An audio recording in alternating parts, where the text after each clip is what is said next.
What's up everyone, this is Amaye, and welcome back to another D&D Fuzzy Tales. This time telling a story by Raven's Crime, and in this video we'll be playing a little game from another subreddit called Am I the Butthole? Alright guys, let's get started.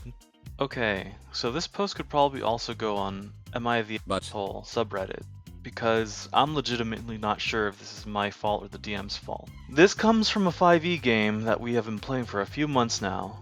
It should be said that I'm not the biggest fan of 5e, so this might result in a bias that makes me even more unsure if I am at fault or not. The players in the DM are all pretty good friends of mine, including my girlfriend, and a group whom I've been playing RPGs for years now. Most of the time, I'm the GM in a variety of systems, but this time I was a player. I won't expand on the characters since this is for story only, and I and the DM are relevant since the other party members were not able to witness the situation.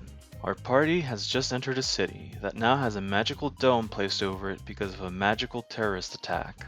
The city is a magical technological hub in a setting with a strong nature versus technology theme, and a lot of level 20 wizard NPCs are introduced. We're effectively locked in the city until we can figure out who's responsible for the attack. A few things about my character. We're level 7 at this point, and I'm playing an Atavist. Atavist? Custom class by Sword Meow. Effectively a blood mage. My backstory was that I was a member of the king's family, but as the second son, to prevent infighting and a battle for the throne, my family had a mage awaken my spark of atavism at a young age, and then I was taken away to the very north to study the School of Magic. The spark has effectively made me immortal, so for almost 2 centuries I was removed from society. Atavism is taught through physical punishment, which drove my character into an opium addiction to cope. Now the king's family has basically started to wage war against the druids and nature itself, and my character returned from the north with 2 goals. 1. To remove the current king from reign, since he is basically committing a genocide for ideological reasons. 2. Change the world's look on atavists, because they are generally seen as terrifying, evil villains, and I wanted to change that. That second reason is also why the character was pretty much a pacifist. He would partake in fights and hurt opponents, but did not kill for any reason whatsoever. And if there was a way to potentially avoid a conflict through means other than fighting, I would attempt that. So, after a couple of sessions, we have identified 2 different factions in the city. An organization called the Lily, that plans on getting rid of all magic altogether, comprised of some of the most powerful people in the entire kingdom, and a conglomerate of mages whose leader was set up specifically to be my antagonist, since he had an issue with the king's family.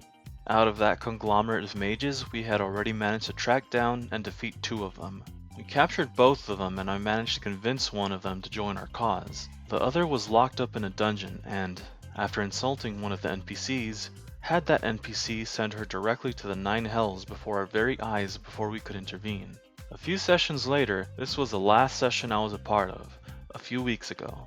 I have managed to get into contact with the wizard that was leading the group. He told me that he was only out for me because of my heritage as a family member of the royal family. What he didn't know at that point was that I was also very much working against my family, being an estranged member most presumed dead by now. So I propose a meeting between me and him, and I choose Lily as the location. My thought process was that I might be able to convince the wizard that not only are we pretty much on the same side, but there's also a common enemy that we have in the city, and use that as a basis for a temporary truce. Especially since the DM has made it perfectly clear that otherwise we would have an unavoidable boss fight for the party. So the day of the meeting comes, and I meet up with the wizard at the Lily, who often throws lavish parties for all their members, meaning that we would have to talk among some of the most powerful people of the continent, which was my failsafe should things go wrong. I meet the wizard at the Lily and try to convince him to a truce. I show him the scars I was dealt by my own family. I explained to him that I could have killed other members of his group if I wanted to, but spared them and even converted one to our cause. Nothing.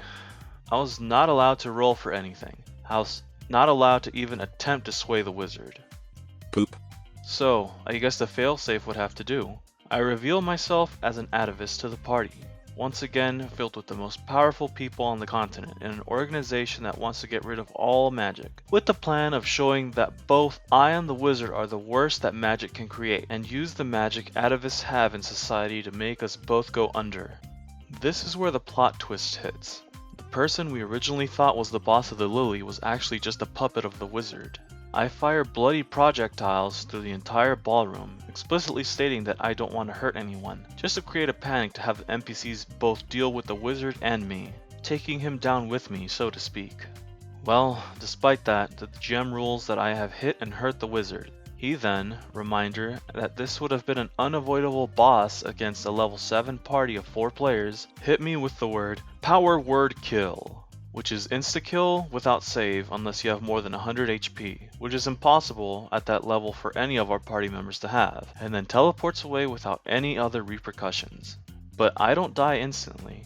Instead, the gem explains how in my last moments, my blood acts on its own and slaughters every single person in the Lily, making my pacifist character commit homicide against his will and furthering the image atavists have in society.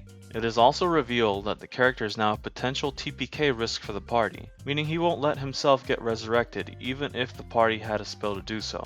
My issue is not how the entire story played out. It's as if I feel I have been massively railroaded to my own death for taking a risk that was educated based on all the information the DM had given us so far, and did not only my character die for it, he also achieved absolutely nothing in the process, and I did not get a single choice in the matter. I was not allowed to roll for anything during the entire encounter. So, am I the butthole? TLDR, took a risk to try to get the antagonist off our heels for a while. Wasn't allowed to roll for anything, then was hit with power word kill and forced to commit homicide against his will. Don't know if mismatch our styles, but bad gem or me overreacting. So, I personally feel that this guy isn't the one to blame here. Being that the GM made his character do something that he was completely against, I would probably be mad as well. But anyway, who do you think is at fault here? Leave your comments below, and remember to tune into another Fuzzy Tales if you liked the video. See you soon.